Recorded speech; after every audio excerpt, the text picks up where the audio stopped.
বিভূতি নস্করের দুই ছেলে, যমজ। সুরমার গর্ভধারণের উর্বরতা লক্ষ্য করে একটা কন্যা সন্তানের ইচ্ছে থাকলেও তা দমন করেছে বিভূতি। এখন এই দুটো নিয়েই গলদঘর্ম। একই স্কুলে ক্লাস 5-এ পড়ে। আদর করে নাম রেখেছে লব আর কুশ। বিভূতি সরকারি ব্যাংকের ক্লার্ক। দপ্তরি পোস্টে ঢুকেছিল, পরে পরীক্ষা দিয়ে ক্লার্ক হয়েছে। বর্তমানে সোনারপুরে পোস্টিং। মুকুন্দপুরে বাড়ি থেকে বাঘাযতীন। সেখান থেকে ট্রেনেই সোনারপুর যাতায়াত করে। অফিসার বাড়ির মধ্যেই তা চলাফেরা। বাজার করে আসা যাওয়ার পথেই। অফিসে বা বাজারে সবাই তাকে নিপাট ভালো মানুষ বলেই জানে। কথা বলে বা হাসে কম। সুরমা কিন্তু বেশ হাসিখুশি। পাড়ায় সবার সাথে তার মেলামেশা। পাড়ায় সুমা বৌদি বলে এক ডাকে চেনে সবাই। সুরমাও দেখতে বেশ ভালো। দুই সন্তানের মা বলে মনেই হয় না। দিবি সবকিছু গতানুগতিক ধারায় চলছিল। গোল বাঁধল বিভূতি হাউসিং বিল্ডিং এর লোনের জন্য দরখাস্ত করায়। ছেলেরা বড় হচ্ছে। বাড়ির পাশে ফাঁকা জমিতে আরো দুটো ঘর তোলার ইচ্ছে বিভূতির বহুদিনের। অফিসের এক স্টাফের পরামর্শে লোনের জন্য দরখাস্ত করার 10 দিনের মাথায় রিজিওনাল অফিস থেকে স্যাংশন হয়ে এলো। ম্যানেজার বলাইবাবু এক শনিবার অফিসের পর তার বাড়ি গেলেন ইন্সপেকশন করতে। বলাইবাবু মানুষ ভালো, তবে একটু অতিরিক্ত কথা বলেন, অতিরিক্ত হাসেন। কেউ কিছু বললে উত্তরে ব্যঙ্গ বিদ্রুপ করে কথা বলে তাকে অপদস্থ করার একটা প্রবণতা আছে। তবে মনটা ভীষণ খোলা, সেটা সহজেই বোঝা যায়। বিভূতি তার ধারে কাছে খুব একটা ঘেঁষে না। কাজের জন্য যেটুকু প্রয়োজন তার বাইরে নয়। বিভূতির বাড়ি যাওয়ার পথে নানান বিষয়ে কথা বলছিলেন বলাইবাবু। বিভূতি হ্যাঁ কিংবা নাতের সব কথার উত্তর দিয়েছে। বাড়িতে ঢুকে বলাইবাবুকে বসতে বলে সুরমাকে ডেকে পরিচয় করিয়ে দিল। ম্যানেজার জিজ্ঞেস করলেন, কই তোমার ছেলে দুটো কই? বলেই দুটো ক্যাডবেরি চকলেট পকেট থেকে বের করলেন। সুরমাই ডাকলেন লব কুশকে। তারা অন্য ঘর থেকে বেরিয়ে এলো গুটি গুটি পায়। সুরমাই বলল, জেঠুকে প্রণাম কর। দুজনে সারাদিন খালি ঝগড়া আর বদমাইশি করে, পড়তে বসতেই চায় না। দেখ, পড়াশোনা করলে জেঠুর মতো ম্যানেজার হতে পারবি। বাহ, ছেলেরা তো দেখতে বেশ সুন্দর হয়েছে। একেবারে মায়ের মতো। একেবারে মায়ের মতো কথাটা বিভূতির পছন্দ হলো না। ম্যানেজার আসায় যদি বা মুখের ভাবটা একটু স্বাভাবিক ছিল, এই শেষের কথাটা শুনে মুখটা বেচার হয়ে গেল। ছেলেরা চকলেট নিয়ে আবার চলে গেল পাশের ঘরে। ম্যানেজার বিভূতির সঙ্গে ঘুরে ঘুরে বাড়িতে যা যা দেখার দেখলেন। সুরমা চা আর বিস্কুট নিয়ে ঘরে ঢুকতেই ম্যানেজার বললেন, তোমার বাপের বাড়ি কোথায়? সোদপুরে। বাবা মা বেঁচে আছেন তো? হ্যাঁ, বাবার কাপড়ের ব্যবসা। দুই দাদা বাবার সঙ্গে ব্যবসার কাজই করে। বাবা তো প্রায় প্রতি রবিবার এখানে আসেন। ম্যানেজার এত কিছু জিজ্ঞেস করেননি। অকারণে বেশি কথা বলা সুরমার বরাবরের অভ্যেস। বিভূতি বলল, ম্যানেজার বাবু, আপনি কি রুবি দিয়ে ফিরবেন নাকি যাদবপুর দিয়ে? দেখি। বিভূতির এ কথায় ম্যানেজার খুব বেশি আমল দিলেন না। এখানে আমার দিদি জামাইবাবু থাকেন, ফ্ল্যাট কিনেছেন। আমি তো মাঝে মাঝেই আসি। আরও কিছুক্ষণ নানান কথা জিজ্ঞেস করা ও তাতে সুরমার মাথারিক্ত ব্যাখ্যা সহ উত্তর শোনার পর বলাইবাবু উঠলেন। বাচ্চা দুটো আবার সামনে এলো। তাদের মাথায় হাত বুলিয়ে দিলেন বলাইবাবু। এই গদগদ ভাব বিভূতির একটুও ভালো লাগছিল না। কি জানি, অফিসে গিয়ে সুরমার কোন কথার জন্য কি ব্যঙ্গ শুনতে হবে কে জানে। আমি একটু এগিয়ে দিয়ে আসি বলে বিভূতি বলাইবাবুর সাথে বেরিয়ে গেল। পরের দিন অফিসের কাজের শেষে 5টা করে ট্রেন ধরবে বলে এগোচ্ছে। এমন সময় ব্রাঞ্চের সবচেয়ে সিনিয়র স্টাফ পুলকদা বলেন, চলো আজ তোমার সাথে যাই, কয়েকটা কথা আছে। পুলকদা অনেক সিনিয়র, আর বছরখানেক চাকরি আছে। ট্রেন ছাড়লো। পুলকদা বসলেন পাশেই। বললেন, কাল ম্যানেজার তোমার বাড়ি গিয়েছিল? কি করে যে খবরটা কানে গেল বুঝতে পারল না বিভূতি। লোনের জন্য যাবে এটা সবাই জানে, কিন্তু কাল যে গেছেন এটা কি করে জানলো ভেবে পেল না বিভূতি। একটু সাবধানে এইসব মালকে বাড়ি নিয়ে যেও। স্বভাব চরিত্র কিন্তু সুবিধের নয়। তোমার বউ তো আবার শুনেছি সুন্দরী। কালকের জন্য এমনিতেই মনটা ভালো ছিল না। পুলকদার কথায় আরও কেমন বিষিয়ে গেল। কালকে সুরমার কত কত মুখটা ভেসে উঠল চোখের সামনে। এইবার থেকে ম্যানেজার লোনের ব্যাপারে বাড়ি যেতে চাইলে বউকে বাপের বাড়ি পাঠিয়ে দিও। এইসব লোককে সাবধান, এরা নানান অজুহাত খোঁজে। একটু সুযোগ পেলেই কিন্তু টোপ ফেলবে। আমার কথাটা একটু মনে রেখো, কাউকে বলতে চেও না। আমি শুধু তোমার ভালোর জন্যই সাবধান করে দিলাম।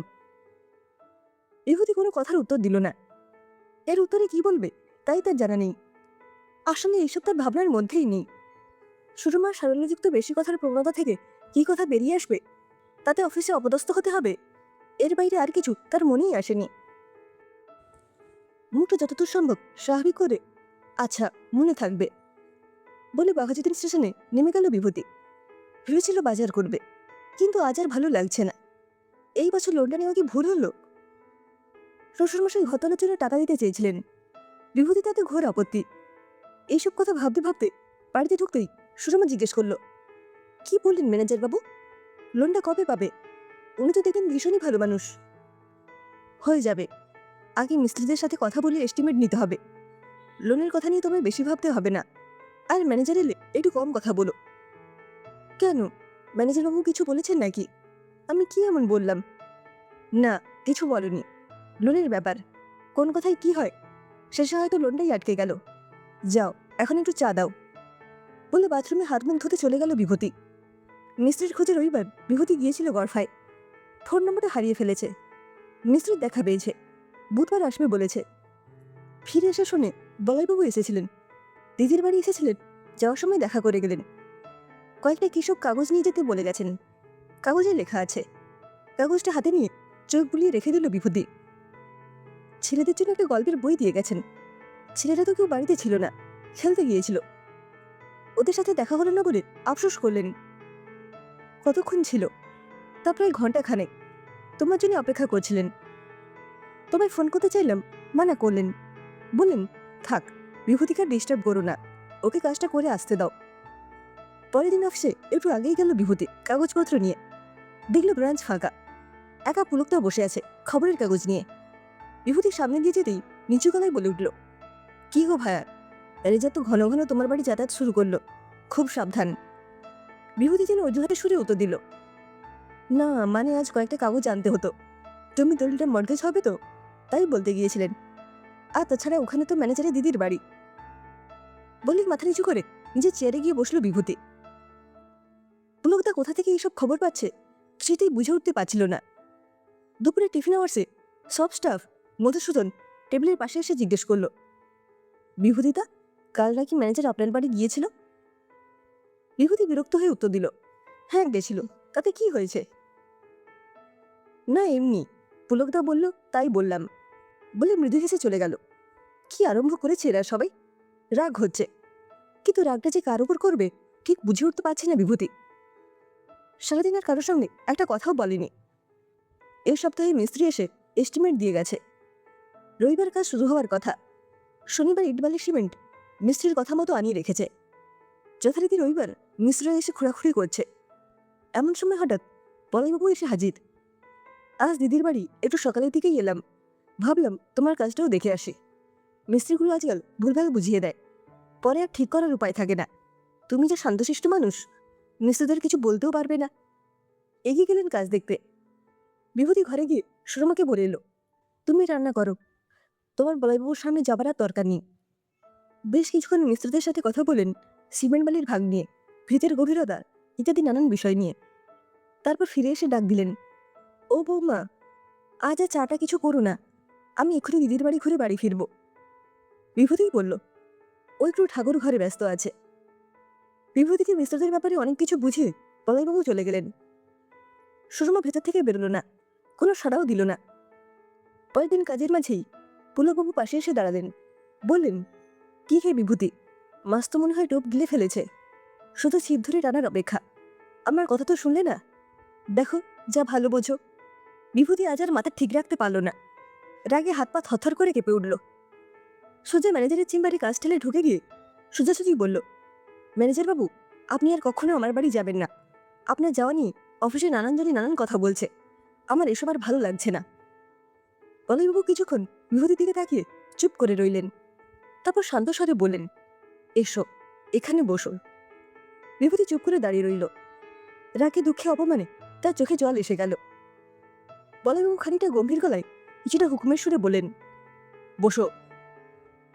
বিভূতি এবার বসল। বলাইবাবু বললেন, দেখো বিভূতি, কালকে তোমাদের বাড়ি গিয়ে আমি তোমার এই অস্বস্তিটা বুঝতে পেরেছিলাম, তাই আর বেশিক্ষণ থাকিনি। আমার যতদূর মনে হচ্ছে পুলকবাবু তোমায় কিছু বলেছে। আমি ওকে বহুদিন ধরে চিনি। ওই মানুষটা ভীষণ সন্দেহপ্রবণ। ওর সন্দেহের অপমান সহ্য করতে না পেরে ও স্ত্রী গলায় দড়ি দিয়েছে। ওর মানসিকতাটাই ভীষণ নিচু। বাবার ব্যবহারে অসহ্য হয়ে ওর মেয়ে বাড়ি থেকে পালিয়ে কার সাথে চলে গেছে, কেউ সুখে আছে বুঝলে তার সংসারের শান্তি যাতে নষ্ট হয় তার চেষ্টা করে। আর 1 বছর চাকরি আছে। আমি তো ওর সাথে প্রায় কথাই বলি না। তোমার যদি তার কথায় এত অপমানিত মনে হয় তবে আমি আর কোনোদিন তোমার বাড়ি যাব না। শুধু একদিন তোমার ছেলে দুটোকে ব্রাঞ্চে নিয়ে এসো। ওদের একটা জিনিস দেবো বলে কিনে রেখেছি। আমার মেয়েটা বাচ্চা হতে গিয়ে মা ছেলে একই সাথে মারা গেল। তা না হলে আমার নাতিটাও এত বড় হতো। আর বৌমাকে গিয়ে পুলবাবুর কথা যেন কিছু বলো না। এইসব কথা শোনাও পাম, মনকে বড় ছোট করে দেয়। পকেট থেকে মানিব্যাগটা বের করে তার মধ্যে রাখা একটা ছবি দেখালেন বিভূতিকে। বললেন, এই আমার মেয়ে অনু, দেখতে একেবারে সুরমার মতো।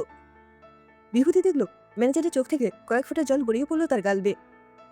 কোনো কথার উত্তর না দিয়ে চেম্বার থেকে আস্তে আস্তে বেরিয়ে এলো বিভূতি। সোজাসুজি পুলকবাবু টেবিলের সামনে দাঁড়িয়ে চিৎকার করে বলে উঠল, আপনি একটা ইতর, আপনি একটা ছোট লোক, আর কোনোদিন আমার সাথে কথা বলার চেষ্টাও করবেন না। নিরীহ বিভূতিকে এত জোরে কথা বলতে কেউ শুনিনি কখনো। সমস্ত ব্রাঞ্চের গুঞ্জন নিমেষে স্তব্ধ হয়ে গেল। কথাগুলো বলে নিজের টেবিলে গিয়ে বসে পড়ল বিভূতি। রাগে তখন হাত পা কাঁপছে তার। ব্রাঞ্চে কারোর মুখে কোনো কথা নেই। বেশ কিছুদিন ধরে বিভূতির মাথাটা কেমন স্তব্ধ হয়েছিল। এখন বেশ হালকা লাগছে নিজেকে। এত শক্তি তার মধ্যে কে যে জুগিয়ে দিল সে নিজেই বুঝতে পারল না। কিছুক্ষণ মুখ নিচু করে বসে রইল বিভূতি। টেবিলে ছড়ানো ছিটানো কাগজপত্র গুছিয়ে রাখলো। আজ আর কোনো কাজ মাথায় ঢুকছে না। ঘণ্টাখানেক পর ধীর পায়ে ব্রাঞ্চ থেকে বেরোনোর আগে ম্যানেজারের চেম্বারে ঢুকলো বিভূতি। একটু নিচু গলায় বলল, ম্যানেজার বাবু, কাল আসবেন তো? আপনার মেয়ে কিন্তু কাল আপনার জন্য রান্না করে রাখবে। দুপুরে ওখানেই খাবেন। ম্যানেজার বাবু কিছু আর বললেন না। তবে ম্যানেজারের মুখের হালকা হাসির মধ্যেই সম্মতির ভাব বুঝতে এখন বিভূতির আর কোনো অসুবিধাই হলো না।